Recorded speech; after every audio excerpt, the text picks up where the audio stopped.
And distribution of this kind runs into tens of thousands of dozens a week. We can ship these starting Monday. Literally.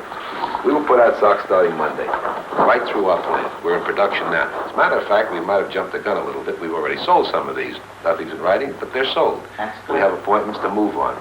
Now, we're ready to go. They put down the Beatles when they first came over, said they couldn't sing worth a damn. There was a David Susskind who does a program on people who said good music, you know, and they were talking about it being, you know, junk music and that it wouldn't last, it was a fad. It was something new, it was something that the establishment couldn't control. It was no longer the Tony Bennett's, Frank Sinatra's, and Nat King Cole's that was controlling the business. It was a bunch of young people. It was a great day to be young, and I think the establishment finally found that out because everybody wanted to be young after that. And the younger clothes, and people sort of decided that if you can't beat them, join them. And I think that's what they try to do. A lot of them look kind of ridiculous doing it, but...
They were an abstraction, they were like Christmas.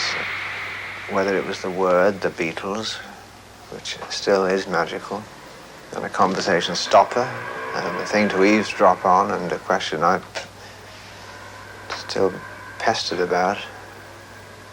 I mean, I'd rather talk about something else, but... So the Beatles, those faces, that time, that music. Some people say really it was the music. That was only a part of it. I mean, I only joined because I wanted to be transported away from the world I'd always known. And they represented hope, optimism, wit, lack of pretension, that anyone can do it, provided they have a will to do it. Their capacity for survival impressed people. They just seemed unstoppable. I mean, without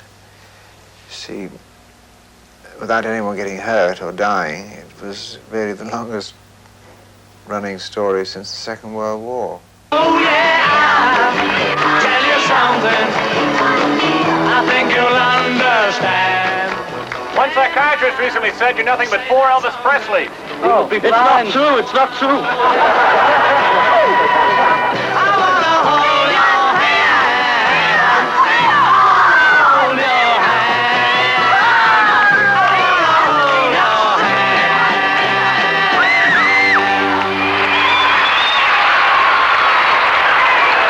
Something very nice happened, and the Beatles got a great kick out of it. We just received a wire, they did, from Elvis Presley and Colonel Tom Parker, wishing them a tremendous success in our country. I think that was very, very nice.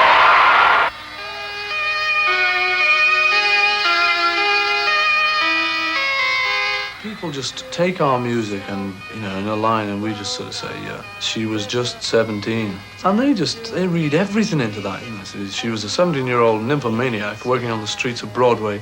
But, you know, what we meant is she's just 17. But it might mean all the other as well. I don't know. You know, I've no idea of any Aeolian cadences and, you know, miasmic climaxes and all of that. I mean, we're the last people to know about our songs because the pop world's never heard the pop world as such. Because we can't, you know, it's like if you look at a snapshot of yourself, you're looking at what tie you were wearing or whether you were looking nice in the snapshot.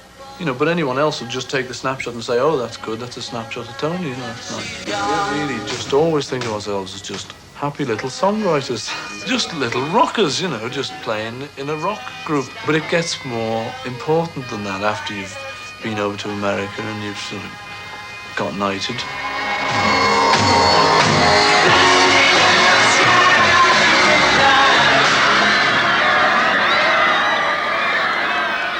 These are the fantastic scenes outside Liverpool Town Hall just after the Beatles arrived. The casualties, they've been put at about 100 by the St. John ambulance men.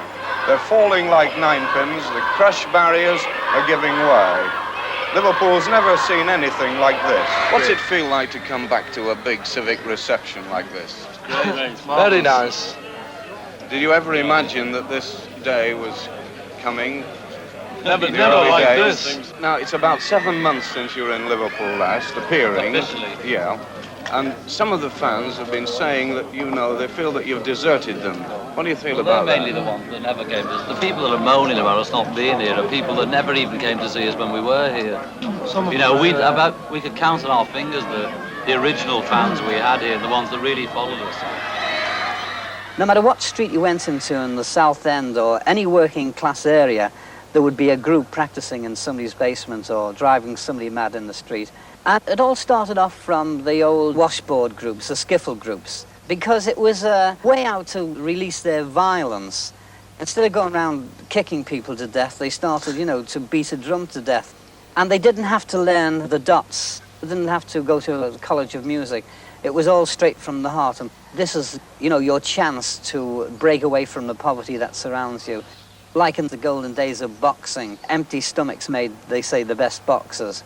It was a sort of working class musical revolution, which boomeranged all over the world later on. And I was playing folk songs that I'd put a new, like the Mersey beat to, you know. And people weren't going for it. They just didn't really understand where I was coming from with that kind of music. It didn't sound bad, really, as far as I recall. Roger Miller, who later became very popular, right, told me that he liked it at the time. He was on the same bill with the Troubadour. And he said, I know what you're doing, and I understand it, but I don't think the audience does, and you shouldn't get angry with them. Simplify you, pacify you, deny, defy, or crucify you. All I really wanna do. Everybody here was growing long hair. Everybody was trying to do the Mersey beat. I remember being let into concerts purely on the merit of having long hair and no instruments cases or anything. Oh, he must be one of them, you know.